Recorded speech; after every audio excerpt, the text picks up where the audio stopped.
네, 반갑습니다. 한파가 기승입니다.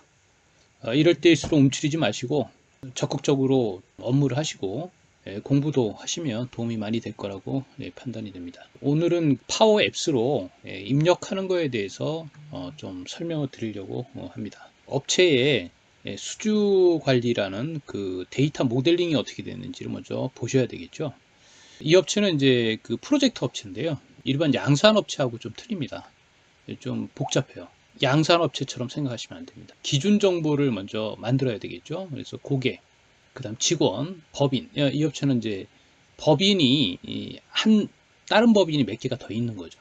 그 다음에 코드. 요게 이제 우리 ERP에 들어갈 때 거의 코드로 다 들어가요. 만약에 보안이 필요하다 그러면 요 코드만, 이 테이블만 숨겨놓더라도 상당한 보안이 될 거라고 판단이 됩니다.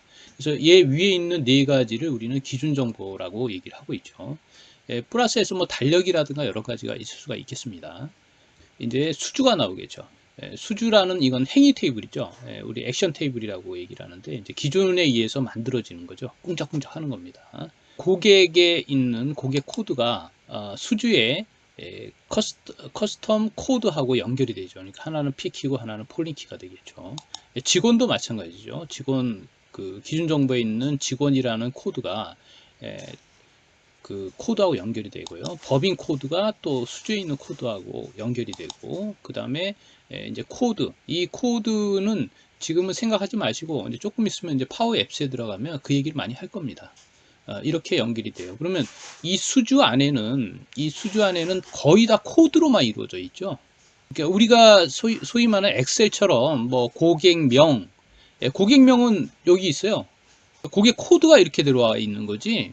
그러니까 여기는 코드만 들어가 있기 때문에 수주, 우리가 생각하고 있는 엑셀에 수주 해가지고 고객명, 제품명, 법인명, 직원명, 사업자명, 뭐 사업명, 계약명, 이런 것들이 안 들어가 있다는 얘기입니다. 그 파워 앱스로 넣을 때도 어려워요. 그래서 이렇게 해서 수주가 연결이 됐어요. 그 다음에 여기에 뭐가 납기라든가 뭐 부품이 저기 품명이라든가 이런 것들이 쭉 매달리겠죠. 그러면 그건 양산업체예요. 수주 업체들은, 프로젝트 업체들은 틀려집니다. 프로젝트 업체들은 이 수주 테이블에 매달리는 게 아니라 테이블이 별도로 나가요. 납기가 나갈 수가 있죠. 그러니까 납기가 위에 있는 게 아니라 나갑니다. 왜 나갈까요? 그걸 생각해 보시요. 납기가 수시로 변동이 됩니다. 프로젝트 기간이 뭐 길면 1년, 어떤 거는 뭐 반응기 같은 건 3년씩 막 걸리거든요. 그 사이에 납기가 그냥 수시로 변하는 거예요. 그럼 납기 이력 관리를 해야 되잖아요. 테이블을 별도로 놔야 된다는 얘기입니다. 납기만 변하는 게 아니라 금액도 변해요. 근데 이 금액이라든가 납기를 이 안에다 놓게 되면 변경 이력을 관리를 못해요. 그렇게 되면 어떻게 되느냐, 뭐 화살표 그려놓고 어디로 갔다, 이런 뻘짓하고 있는 거죠. 검사 일자도 수시로 변하고요. 수주 품목도 변해요. 수주 납품도 장소도 다 변합니다. 그 다음에 여기 뭐 계약 요청 번호라든가 하여튼 무지 많은 테이블들이 이 수주라는 것에서 떨어져 나가서 각각 이력 관리를 하게 돼 있는 거죠. 그래서 다 연결이 되는 게 뭐냐, 계약 번호하고 다 이렇게 연결이 돼요. 여기가 계약 번호입니다. 이게 PQ로 해서 계약 번호가 다 연결이 돼서 얘가 하나의 몸뚱아리가 되는 거죠. 이렇게 해서 그 테이블은 각각 떨어져 있지만 결국은 우리가 필요로 할 때 쿼리를 짜가지고 금액의 변경 이동이라든가 둘이 짜가지고 나온다던가 납기의 이력이라든가 이런 거 이제 만들어내는 거죠. 근데 처음서부터 데이터 모델링 과정에서 그걸 다 만든다라고 생각하시면 안 됩니다. 그러니까 이거는 그냥 중복을 배제한 대로 데이터를 쌓아라 라는 거죠. 그리고 오늘 해야 될 수금입니다. 이제 수금에 대해서 말씀드릴게요. 결국은 수금도 수주에서 갈라지겠죠. 그렇죠. 이렇게. 그래서 여기 계약 번호가 이쪽으로 가고요. 그 다음에 여기 계약 번호가 또 수금에 이쪽으로 가요. 그러니까 요 밑에는 또 달리겠죠. 뭐 계약선, 세금 계산서 번호, 발행 금액, 여기는 수금 일자, 수금 금액, 뭐 이렇게 해서 나오겠죠. 근데 그런 거 다 빼버리고 이렇게 몸뚱아리만 이렇게 딱 볼 수 있게끔 만들어 놨습니다. 그러면 이때 생각하실 때 좀 유의하셔야 될 게 뭐냐, 이 프로세스적 관점에서 보시면 안 돼요. 이 데이터는 관계의 관점에서 보셔야 돼요. 그러니까 이거를 자꾸 프로세스의 관점에서 보시게 되면 꼭 순서대로 가려고 그래. 일하는 업무대로. 그러니까 그 관점을 떼어내는 것도 상당히 중요하다라는 거죠. 그래서 저도 처음에 잘 안 돼서 지금은 조금 됐다가 또 혼용되고 그렇습니다. 뭐 지금도 완벽하지 않고요. 그래서 이렇게 해서 우리는 이제 요 수주 몸뚱아리하고 수금 계산서 발행하고 수금까지 이렇게 만들 거예요. 요거를 갖다가 이제 입력하는 방법을 말씀을 드릴 겁니다. 그 다음에 이제 그 정보화하는 거는 파워 BI에서 하시면 되는 거니까 그렇게 너무 이렇게 삼각형을 정확하게 그리세요. 너무 멀리 생각하지 마시고 오늘은 이것만 딱 생각하자 이렇게. 그리고 제가 점선으로 그은 거는 뭐냐면 얘가 여기 있는 프라이머리 키가 수주의 프라이머리 키의 복합키 중에 하나로 들어간다 그러면 얘는 실선으로 그리는 게 맞아요. 식별관계라 그래요. 근데 점선으로 그리면 비식별관계예요. 그리고 여기다가 1이라고 써줘야 돼. 얘는 코드는 무조건 하나가 있다. 법인이라고 해보겠습니다. 하나, 1. 그러니까 하나는 무조건 있다. 법인이 있으니까 하나 나왔겠죠. 여기도 수주에도 틀림없이 하나가 나와야 된다. 되죠? 그 다음에 여러 개가 나올 수도 있다. 그럼 까치발을 그리는 거죠. 이렇게 해서 그려야 되는데 그거는 제가 생략을 했습니다.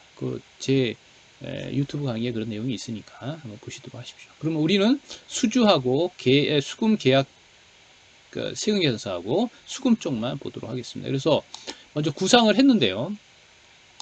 파워앱스에서 그러면 어떻게 가져갈 것이냐라고 한번 보도록 할게요. 먼저 여기다가 갤러리로 해가지고 수주 검색을 할 거예요. 그럼 갤러리에 우리 회사의 수주들이 쫙 뜨겠죠. 여기요. 그럼 여기서 이제 검색을 할 거예요. 서치로 해가지고 검색을 해서 날짜 어디서부터 어디까지 어디까지 이렇게 하면은 여기에 그 내용이 뜰 겁니다. 뜨면은 여기 화살표를 누르게 되면 이제 수정으로 들어가는 거예요. 수정, 검색, 삭제, 뭐 이력 관리를 위해서 계속 집어넣는 단계들, 이제 수정하는 단계라고 보시면 되겠고요. 지금 보고 있는 이 폼을 서치 스크린이라 그래서 이건 제일 앞에 화면이라고 보시면 되겠습니다. 신규 입력이나 여기 수정 입력이나 누르면 폼은 하나뿐이 없어요. 보도록 하겠습니다. 그래서 이렇게 폼은 위쪽은 상세 수주에 대한 상세 내용이 뜰 겁니다. 그래서 여러분들이 이제 그 내용이 어떤 건지 보시고 클릭을 하셔야 되니까 상세한 내용이 뜰 겁니다. 여기는 뭐냐면 읽기로만 쓰게끔 만들 거예요. 세금계산서 발행 여기 탭을 누르게 되면 세금계산서 발행에 대한 얘기들을 여기서 할 거예요. 스가 돼 있고, 그러니까 여기 한행이 이렇게 되죠. 언제 발행됐고, 언제 금액이 됐고, 언제 금액이 얼마고, 뭐 이런 내용들을 쓸 거고, 플러스를 누르게 되면 또 세금계산서 2번 발행될 수도 있고, 3번 발행될 수도 있기 때문에 이런 한행이 하나씩 늘어나면서 그 내용들이 나올 거예요. 그리고 삭제할 수도 있고 한 행씩, 그 다음에 저장해서 넣을 수도 있고, 그 다음에 수금 탭을 누르게 되면 똑같은 내용들이 나올 거예요. 수금 일자가 언제 되고, 그 다음에 내용이 어떻게 되는지, 수금 금액이 어떻게 되는지, 그 다음에 또 플러스해서 요번에 또 나눠서 들어왔으니까 또 플러스해서 이렇게 나올 수 있게끔 그렇게 조치를 할 거예요. 근데 이때 제가 데이터 모델링 과정에서 상당히 좀 어려웠던 것 중에 하나가 이거죠. 이게 여기에 수금 계산서의 아이디를 하나, P키를 하나 잡아서 수금하고 연결을 할까라고 생각을 했어요. 근데 그렇게 되면 어떤 문제가 있느냐, 제가 현장을 뛰어보니까 이게 세금계산서가 발행이 됐지만 어떤 때는 세금계산서 발행 안 되는 데 들어올 수도 있고요. 또 어떤 때는 세금계산서가 발행이 두 건이 됐는데 그냥 뭉쳐서 들어오는 경우도 있고, 그러니까 그 발행 번호대로 돈을 입력하는 게 아니더라고요.